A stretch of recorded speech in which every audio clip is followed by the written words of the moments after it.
Alright, what's going on YouTube? Reezonoticz back once again, coming at you with part 3 of my 3-video review triple header today, Saturday, November 26th.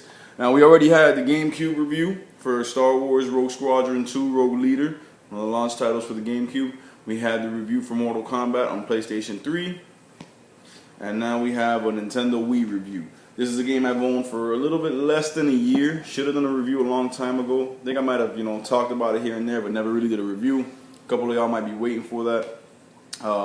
None other, man, than one of the best exclusives that came out in 2010, which was the year of exclusives for the Wii.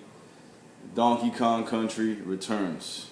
This is a gaming gem. This is a masterpiece, alright? Yo, first and foremost, a little bit of history. Donkey Kong Country series started off in the Super Nintendo, 16-bit era. Donkey Kong Country, Donkey Kong Country 2, Diddy's Conquest, and and Donkey Kong Country 3, I think it was called Double Trouble or something like that. Those three came out on the Super Nintendo.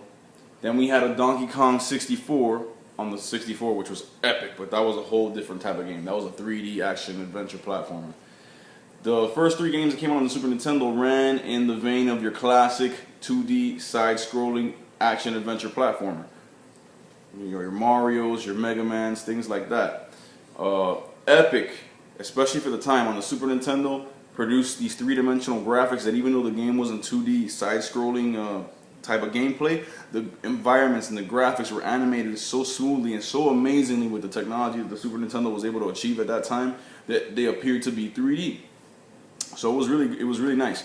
Donkey Kong Country 1, amazing. Part 2 was even better. A rare case where the sequel is actually better than the first. The third one was, it was still great, but it was, more of the same.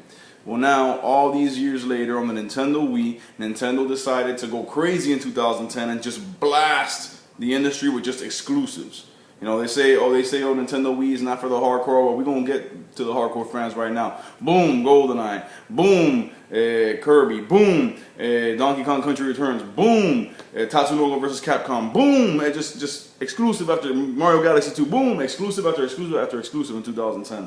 And Donkey Kong Country Returns was one of those exclusives. Now, this game takes you right back to the classic side-scrolling 2D action adventure platformer roots that Donkey Kong Country is famous for and is recognized in. Same old story, except this time the villain is not Captain K. Rool as it was in part 1 through 3. It's a new enemy that we know very little about. What happens is Donkey Kong Island gets invaded by these mystical, musical tiki masks. They look like tiki masks, but they're actual creatures. And they're actually creating this atmosphere where they have this musical incantation, this musical spell where they're taking over the inhabitants of the island. All the animals are hypnotized and under their control. And they're stealing every single banana they can get their hands on, including Donkey Kong's secret banana hoard. You don't mess with that boy's bananas. We done seen what happened in the first three games and in 64 when you did that. But these new dudes in town don't know the rules, and they did that. And that's basically what sets it off. Go back to Donkey Kong Island. It's beautifully animated, beautifully put together, just a vibrant, lush, colorful world.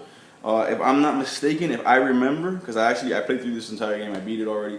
I believe there was eight worlds, if I'm not mistaken. It might be 7, might be 8. I'm sorry for my inaccuracy, but I haven't actually played it in a while. But it's about 8 worlds. Everything from the jungle to the beach to caves to ruins to you name it, man. Any type of environment you want is in there. It brings back a lot of the classic mining cart levels from Donkey Kong Country, where you were in a cart on a roller coaster type track inside the mines, and it would jump tracks and all that, and you needed to stay alive, jump from one cart to the next, fast paced, fast action moving. That's all old school, and they brought it back, and that's good. But they also innovated it in a way and added something new that's similar to that, but brand new, in these little rocket barrels that you would jump into a barrel, and it would become like a rocket, and by holding and releasing the A button, you would power it to go up and down, and it would pick up speed, and you would have to go through obstacles, and the screen would start moving faster. Little things like that. And that's how they improved on the same tried and true formula. You play as Donkey Kong. If you are playing single player mode, You can get a DK barrel, bust it, and then Diddy will be on your back, and he'll help you out a lot because he has that rocket pack from Smash Brothers and from the 64 game. So whenever you jump over a long gap that you normally wouldn't make, you hold down the jump button, and Diddy gets a little fire boost from his jetpack, and he propels you and himself to where you need to go. So it's really well done. But if you're playing 2 players, you and a friend cooperatively, they'll be Diddy and you'll be Dottie and Donkey Kong. It works flawlessly, seamlessly throughout the environments. Couple of new moves that they got with the motion controls.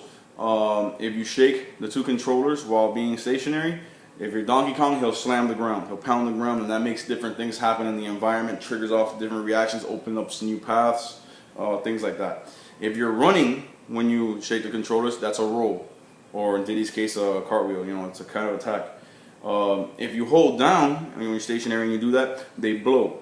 Now the reason they blow is because there's certain candles or weak plants that are littered throughout the environment that you can blow out the candle or blow the plant away, and it'll reveal a secret coin or some bananas or a heart or whatever you need to get some energy.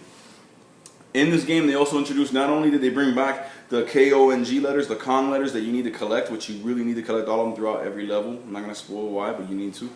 But they also brought back they also introduced some new stuff where there's these puzzle pieces, a certain number of each, of those pieces in each level, and you can try to collect them. That's for the enthusiasts, the collectors. They gotta just beat out a game hardcore. There's a lot of collectibles like that in this game. Like I said, 8 worlds, beautifully animated, beautifully rendered. Controls are spot on. They added some new moves, like I told you. Man, it's just a beautifully rendered game.